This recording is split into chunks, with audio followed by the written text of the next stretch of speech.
우리 로마서 다 받으셨나요? 혹시 우리 세 번역 성경으로 준비해 드렸는데, 네, 네, 종이 받으신 거. 네. 어제 말씀 준비하면서 저는 이제 여러 버전을 보니까 특별히 이 버전은 우리 교회에서 지금 준비한 한 장 성경이 이제 세 번역이거든요. 그래서 세 번역을 하면 좋겠다. 그래서 이제 우리 교회 프린터기 고장났잖아요. 어제 제 아내를 통해서 우리 권혜라 집사님께서 부탁을 한번 드려보십시오 했더니 바로 되더라고요. 저번에게 가면은 다 모든 게 바로바로 되는 것 같아요.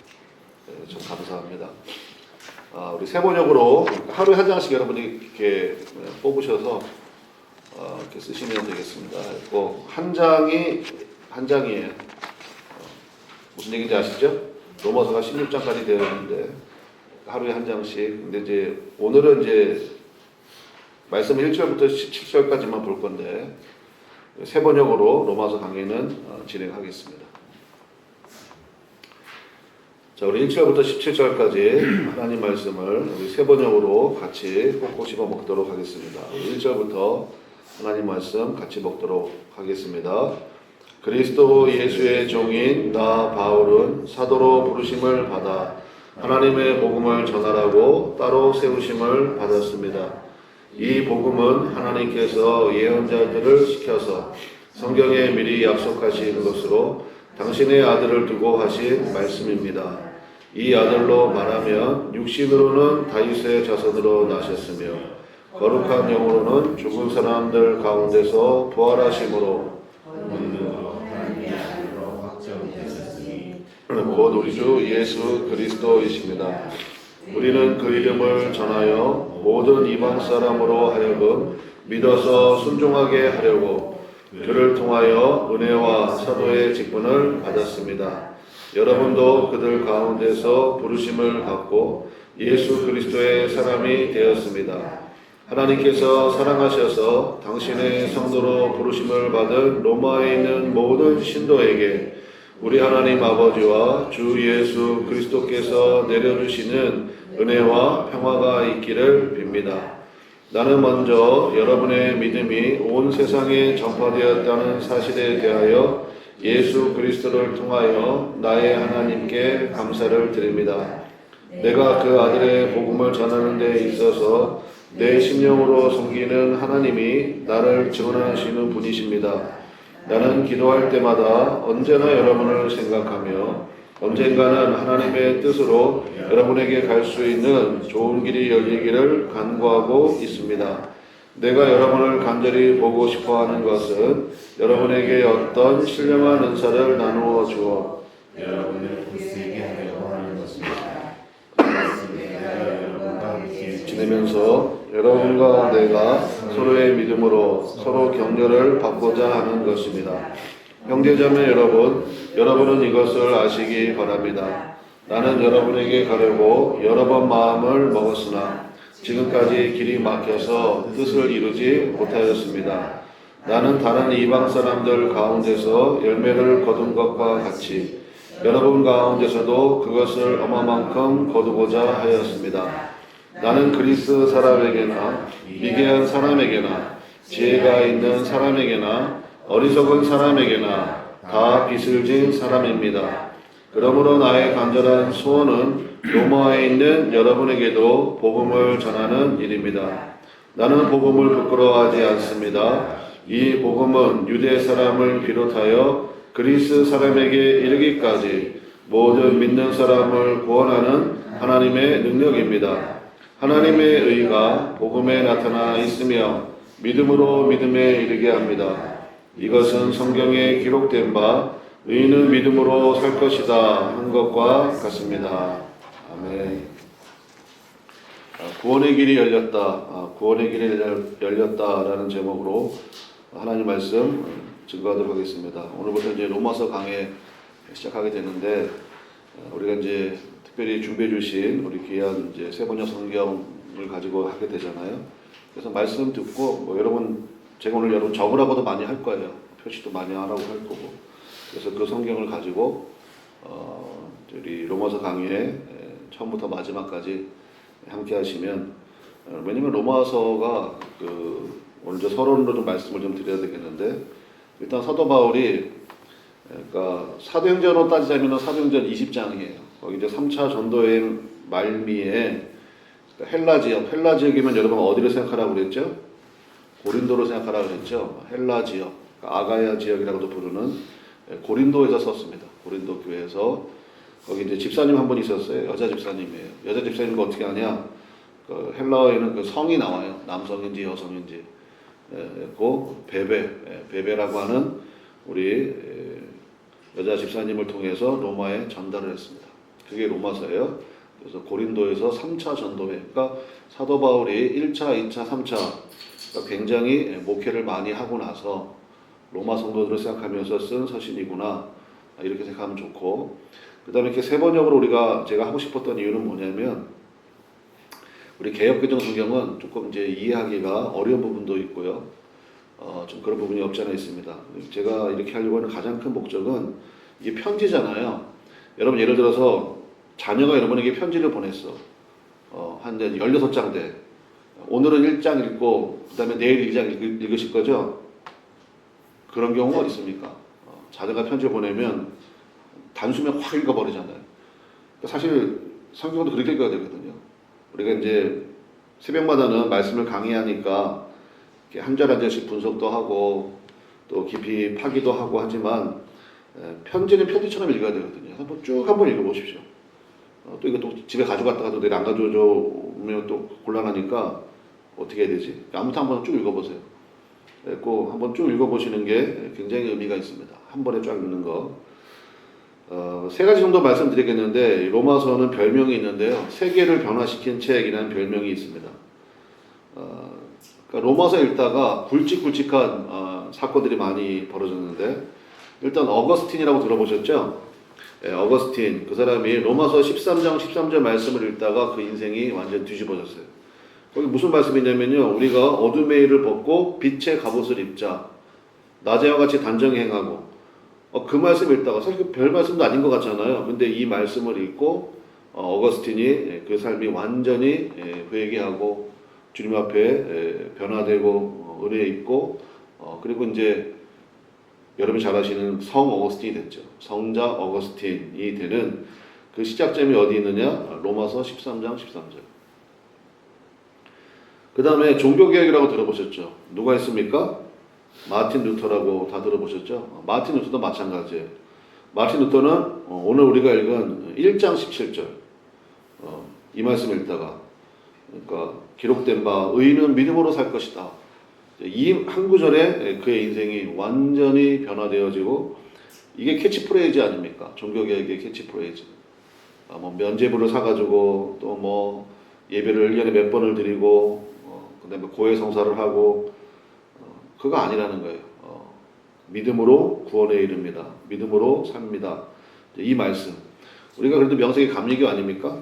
감리교 우리 시작한 웨슬리 목사님, 영국 사람이죠. 이 목사님도 마찬가지. 이분은 길 가다가 누가 읽어주는 로마서 말씀을 들었어요. 누가 읽어주는 로마서 말씀. 그것도 로마서 서문이에요.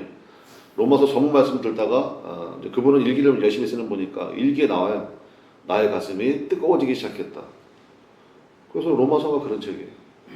그러니까 굉장히 우리에게는 의미가 있는 그러한 강의 시간이다. 여러분 이렇게 마음속에 영접을 하시고 시작하면 좋겠습니다.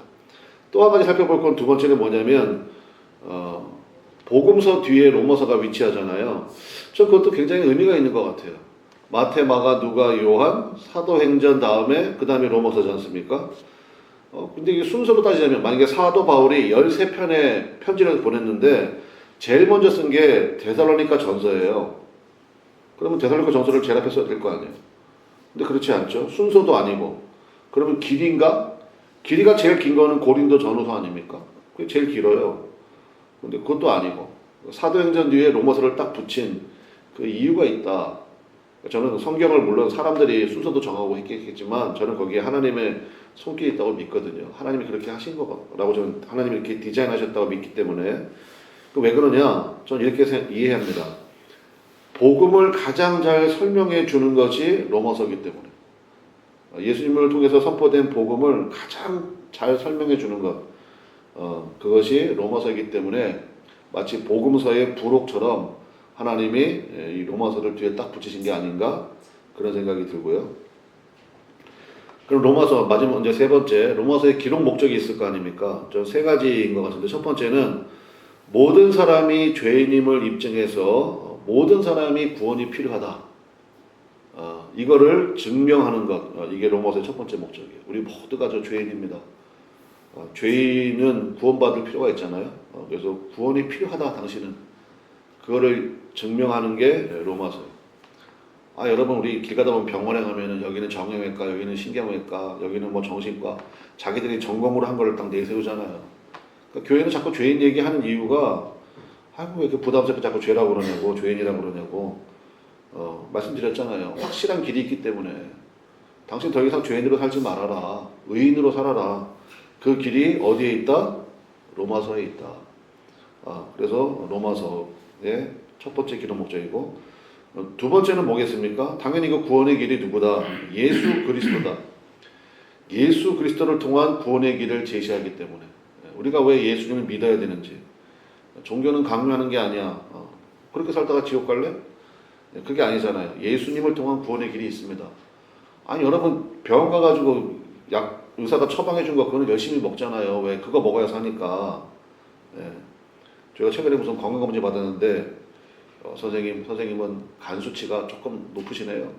오늘부터 이 약 드세요. 열심히 먹어요. 저 약을 하나도 안 먹다가 최근에 했고 뭐예요? 그랬더니 우루사래요. 우루사 아시죠? 그거 먹어요. 하루에 2번씩 먹으래요. 그래서 열심히 먹고 있거든요. 왜냐? 그래야 간 수치가 낮아진대잖아. 그래야 피로를 덜 느낀대잖아. 그러니까 먹으래잖아. 그럼 먹어야죠.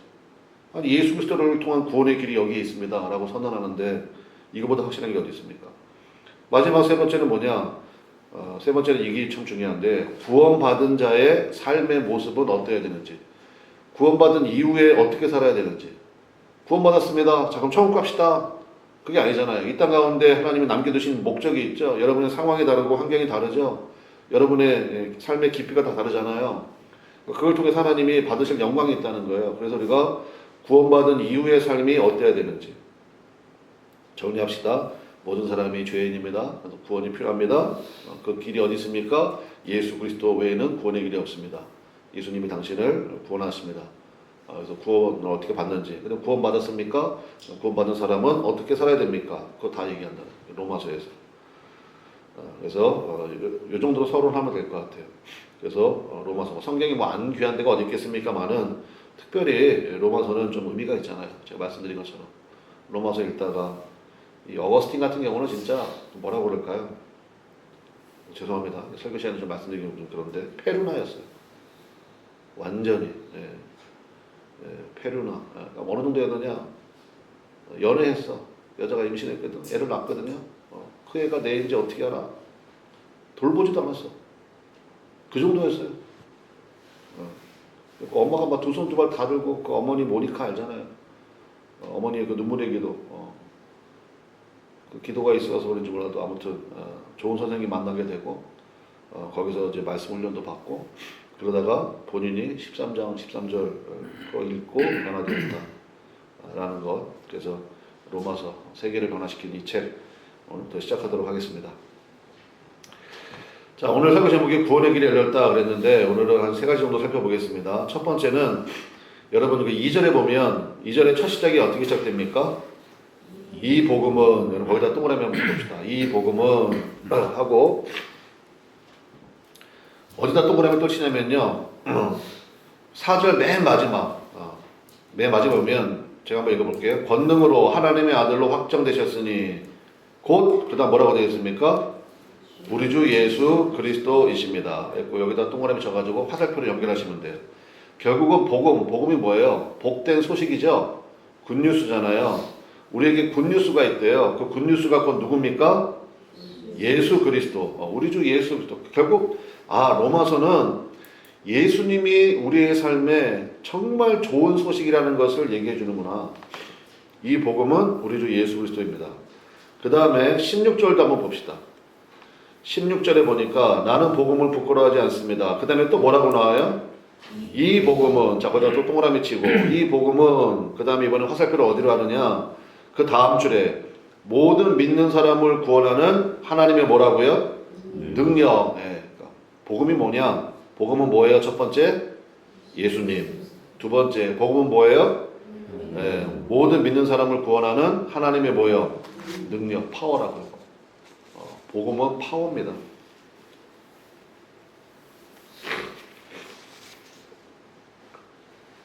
그래서 그거 있잖아요. A는 B고 B는 C면 A는 C다. 그 얘기 뭐 좀 많이 들어보셨죠? 그러니까 복음은 예수님이고 복음은 하나님의 능력이래. 그럼 예수님은 곧 뭐예요? 하나님의 능력이죠. 그래서 우리 예수님 믿는 거예요. 이해되셨어요? 그래서 여러분 예수님을 왜 믿어야 됩니까? 하나님의 능력이기 때문에. 하나님의 능력이 우리가 필요하잖아요. 우리가 어떻게 자기 힘으로 자기를 구원해? 말도 안 되는 거지. 자가 구원이 어디 있습니까?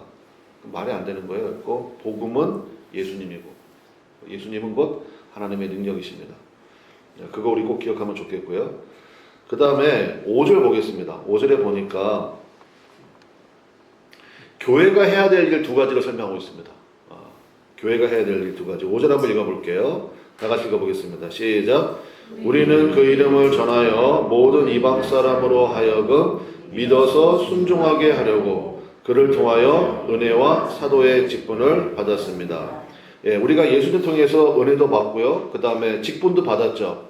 여기 뭐 집사님, 권사님, 저같이 목회하는 사람 다 이렇게 직분을 받았지 않습니까? 이유가 있다는 거예요. 첫 번째는 뭡니까? 모든 이방인으로 복음을 듣게 하기 위해서 그 이름을 전하여 모든 이방 사람 이렇게 됐잖아요. 그러니까 이방인은 누구겠습니까? 아직 복음 밖에 있는 사람들. 주일날 교회 가자, 교회 가자, 그냥 막 붙잡고 씨름하고 다 이방인들이죠, 뭐. 아직도 교회 밖에 있는 구원 밖에 있는 이 사람들에게 복음을 전할 목적이 첫 번째고요. 두 번째는 뭐냐? 두 번째는 뭐겠습니까? 믿어서 어떻게 하는 거예요? 순종해야 하는 거. 이거 교회가 해야 될 두 가지예요. 그러니까 이방인에게 교회 구원이 필요한 사람들에게 열심히 복음을 설명하고 저랑 같이 교회에 나가서 예수 믿으세요. 그 다음에 여러분이 그를 영혼을 위해서 중보기도 하고 하는 것. 이게 첫 번째 해야 될 일. 두 번째는 믿는 사람들에게 뭐 할 수 있도록 시키는 겁니까? 순종하게 그러니까 믿고 순종하게 하는 것. 이거 우리가 교회가 해야 할 일이에요. 그래서 교회가 필요한 거예요. 교회가 해야 할 일. 여러분 이게 전부 다 기도 제목이 여러분 말씀 기도가 이런 거 하는 거예요.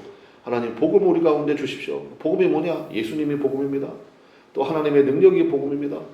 그리고 우리가 또 이어서 기도할 수 있잖아요. 하나님의 능력 대신 예수님을 우리 가운데 충만케 하옵소서. 이거보다 강력한 기도가 없는 거예요. 그 교회를 위해서 기도할 때 뭘 기도하면 돼요? 이걸 기도하면 되지. 열심히 복음을 증거하기 원합니다. 그 다음에 여러분 이름 불러가면서 아직도 그 사람 교회 밖에 있습니다. 구원 밖에 있습니다. 주님의 은혜가 필요합니다. 그 다음에 그 영혼이 믿고 순종케 하옵소서. 최고의 기도예요. 최고의 기도. 그래서 말씀 기도 이렇게 하면 됩니다. 뭐 일단 하나하나씩 다 하면 시간이 너무 없으니까 좀 이렇게 중요한 것만 좀 짚고 넘어갈게요. 자, 그러면서 사도 바울이 8절부터 자신의 로마 방문 계획을 얘기를 하잖아요. 방문 계획. 로마에는 이미 이제 교회가 서 있는 거예요. 그러니까 이제 편지를 보냈겠죠.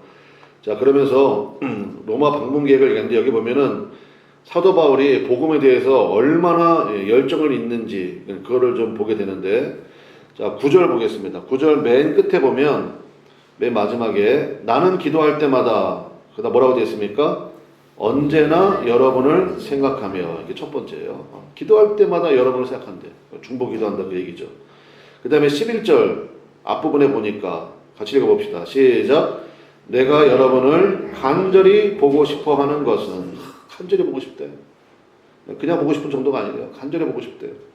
그 다음에 13절 중간쯤에 보니까 나는 여러분에게 가려고 여러 번 뭐를 먹었습니까? 마음을 먹었습니다. 그 다음에 14절 맨 마지막에 보니까 지혜가 있는 사람에게나 어리석은 사람에게나 다 뭐한 사람이라고? 빚을 진 사람입니다. 네 가지. 그러니까 나는 기도할 때마다 언제나 여러분을 생각합니다. 내가 여러분을 간절히 보고 싶어 합니다. 나는 여러분에게 가려고 여러 번 마음을 먹었습니다. 그 다음에 나는 다 내가 빚진 사람입니다. 이 네 가지가 바로 사도 바울이 복음에 대해서 얼마나 뜨거운 열정이 있는지를 보여주는 그러한 표현들입니다. 그러니까 이런 거 읽을 때마다 편지처럼 읽어야 된다 그랬잖아요. 그러니까 정말 이분이 우리를 너무너무 생각하고 있구나. 우리를 너무너무 기억하고 있구나. 그래서 여러분 오늘 우리 새벽에 같이 기도될 거는 저는 이거 같아요. 하나님 우리에게 이 강한 열정을 주십시오. 예, 열정이라고 하는 표현보다도 저는 이게 더 좋은 것 같은데 강한 목마름이죠. 목마름. 시편에 보니까 하나님께서 은혜의 비를 부어주신대요. 생수를 주신대요. 누구한테 주실까요? 목마른 자에게. 여러분 뭐 찬송도 있잖아요. 목마른 사슴 시냇물을 찾아 헤매듯이. 그러니까 여러분 목말라야 돼요. 아 나는 뭐 이 정도면 돼. 충분해. 뭐 먹고 사는 것도 지장이 없고 뭐 교회도 딱 이 정도만 다니면 좋고 은혜가 없어요. 그런 영혼들에게는. 그런데 주님밖에 없습니다. 기도할 때마다 그 이름을 부르고 그 다음에 그 영혼 보기를 간절히 원하고 그 다음에 실제로 그분에게 가려고 여러 번 마음을 먹고 그 다음에 빚진 자의 심정. 여러분 빚져 보셨습니까? 저도 많이 져봤는데 여러분 빚지는 거 굉장히 힘든 거 아시죠? 애누리가 없어. 애누리가 빚은 한 푼 동전하니까 다 갚아야 되잖아요. 그러니까 안 갚으면 그냥 매일 계속 전화 오고 그 심정이라는 거야. 그 심정. 너무너무 애가 타고 막 이런 심정. 뭐에 대해서? 복음에 대해서. 자신의 이신양명이 아니고 소원성취가 아니라 이 복음. 예수 그리스도 하나님의 능력 대신 그 예수 그리스도 그분 전해야 되는데 그분 저분 만나야 되는데 그 열정이죠. 그래서 이 강한 목마름이 있을 때 하나님이 강한 은혜를 부어주신다라는 것입니다. 근데 마지막으로 우리 17절입니다. 17절. 우리 한번 17절 아까 말씀드린 것처럼 마틴 루터는 이 말씀 읽다가 뒤집어졌대잖아요. 그 삶이. 우리도 한번 읽어봐야죠. 17절 다시 한번 시작. 하나님의 의가 복음에 나타나 있으며 믿음으로 믿음에 이르게 합니다. 이것은 성경에 기록된 바 의인은 믿음으로 살 것이다 한 것과 같습니다. 거기다 몇 줄 칩시다. 의인은 뭐로 삽니까? 믿음으로 산다 했고 의라는 게 성경에서 말하는 게 뭐라고 그랬죠? 바른 관계라고 그랬죠? 주님과 나와의 바른 관계. 그게 의예요. 그러니까 뭐 도덕적인 걸 얘기하는 게 아니에요. 그러니까 당신은 의인입니다. 그럴 때는 주님과 당신의 관계가 바르게 정립이 되어 있군요. 이런 뜻이에요. 바른 관계라는 게 뭐예요? 예수님을 나의 주님으로 모신 거잖아요. 그래서 마태복음에 보면 제가 이제 왜 로마서가 복음서에 대한 설명인지를 볼 수 있는 게 마태복음에 그 수태고지 할 때 그 마리아에게 천사 가브리엘이 와가지고 이제 네가 성령으로 잉태되었다. 그 다음에 이제 아들을 낳게 될 거다. 그러면서 이름을 줬습니다. 근데 이름을 몇 개를 줬어요? 2개를 줬어요. 2개를. 첫 번째 이름이 뭐예요? 예수라 하라 그랬어요. 예수. 예수의 뜻이 뭡니까? 우리의 모든 죄를 씻으시는 분이에요. 구원자란 뜻이에요. 예수라 하라. 첫 번째 이름이에요. 2번째 이름이 뭔지 기억나십니까? 그렇죠. 여러분 잘하시네요. 임마누엘의 뜻은 뭐예요? 우리와 함께 하신다요. 그러니까 이 2가지. 그러니까 의인은 어떤 사람이냐? 예수님에 대해서 이 2가지 마음을 갖는 거예요. 첫 번째, 예수님은 나의 어떤 분이라고요? 나의 죄를 씻어주시는 분. 나를 죄 가운데서 구원해 주시는 분. 그게 예수님. 근데 많은 사람들이요. 예수님만 믿어요. 2번째 이름이 있다니까요. 임마누엘이잖아요. 그 주님이 누구와 함께 하십니까? 나와 함께 하신다. 그 주님이 오늘도 여러분과 함께 하십니다. 여러분 믿습니까? 그러니까 우리가 함부로 말할 수 있어요? 없어요? 없어요. 우리가 승질나는 대로 살 수가 없습니다. 왜냐? 그 주님이 나와 함께 하시기 때문에. 그분은 하나님의 능력이십니다. 제가 어젠가 그 신문 하나 봤는데 요즘에 이제 목사들이 참 문제가 많잖아요. 저도 문제가 많고 목사들이 참 문제가 많습니다. 근데 그 신문의 논조는 뭐냐면 그럴 수밖에 없다는 거예요. 왜냐면 여러분 우리나라의 목회자가 몇 명이게요? 대략 맞춰봐요. 대략 여러분 못 맞춰. 18만 명이에요. 18만 명. 그러면 18만 명째 느낌이 안 오죠? 300명당 1명이 목사예요. 우리나라 인구를 300명씩 묶거나 300명당 1명씩이 다 목사님들이 거기 다 있는 거예요. 그래서 여러분 남대문시에 가가지고 김 목사님 그러면 한 8명 돌아볼 거야. 누가 날 부르지? 그 얘기 신문의 논조는 뭐냐면 이 정도는 목사가 많다. 그러니까 사건 사고가 왜 없겠냐. 그런 논조였는데 조금 약간 위로가 되긴 했어 저한테. 그렇구나. 목사들이 이렇게 많으니까 별의별 놈이라고 하면 안 되지. 별의별 목사님들이 많이 계시는구나. 그러니까 느낄 수가 있잖아요. 제가 무슨 얘기 하려고 하냐면은 그분들이 예수님 믿고 예수님 전하는 분들이잖아요. 어찌 됐든지 간에. 네. 그런데 그분들 안에는 뭐가 없어요? 임마누엘 되신 주님에 대한 고백이 없는 거예요. 그러니까 생각나는 대로 말하고 함부로 행동하고 하는 것. 제가 가끔 말씀드리잖아요. 제가 오늘 여러분 집에 신방 간다 그러면 여러분 난리 날 걸 지금. 빨리 집에 가서 뭐 청소해야 되고 뭐 해야 되고 뭐 해야 되고. 목사만 가도 그렇게 난리치면서 예수님이 나와 함께 하시는데 그거 붙들라는 거예요. 그게 복음이라는 거예요. 그걸로 살는 거죠. 그게 의인이라는 거예요. 의인은 다른 게 아니에요. 예수님이 나를 구원자 되시고 그 능력의 주님이 누구와 함께 하신다고요? 나와 함께 하신다. 여러분 믿습니까? 그거 붙들고 나가십시오. 우리 기도하겠습니다. 오늘 첫 번째 시간 통해서 구원의 길이 열렸다 우리 함께 말씀 들었는데요. 하나님 정말 무엇보다도 의인은 믿음으로 살 것이다. 하나님 이 믿음 그분이 나의 구원자 되시고 그분이 나와 영원토록 함께 하신다. 오늘도 나와 함께 하신다. 그 믿음 가지고 사는 참 의인 되게 하옵소서. 그 주님을 바라보고 사는 믿음의 모습이 우리 가운데 있게 하옵소서. 우리 같이 기도하면 좋겠습니다. 그리고 로마서 말씀을 통하여서 저도 그렇고 우리 참여하시는 모든 분들 그다음에 그 나무 아래 하나님의 놀라운 은혜가 능력이 부어진 바 되어지기를 원합니다. 우리 함께 기도하면 좋겠습니다. 다 같이 주여 한번 부르고 주님 앞에 간절히 기도하도록 하겠습니다. 주여 하나님 아버지 주여 그 은혜 말씀을 붙들기 원합니다.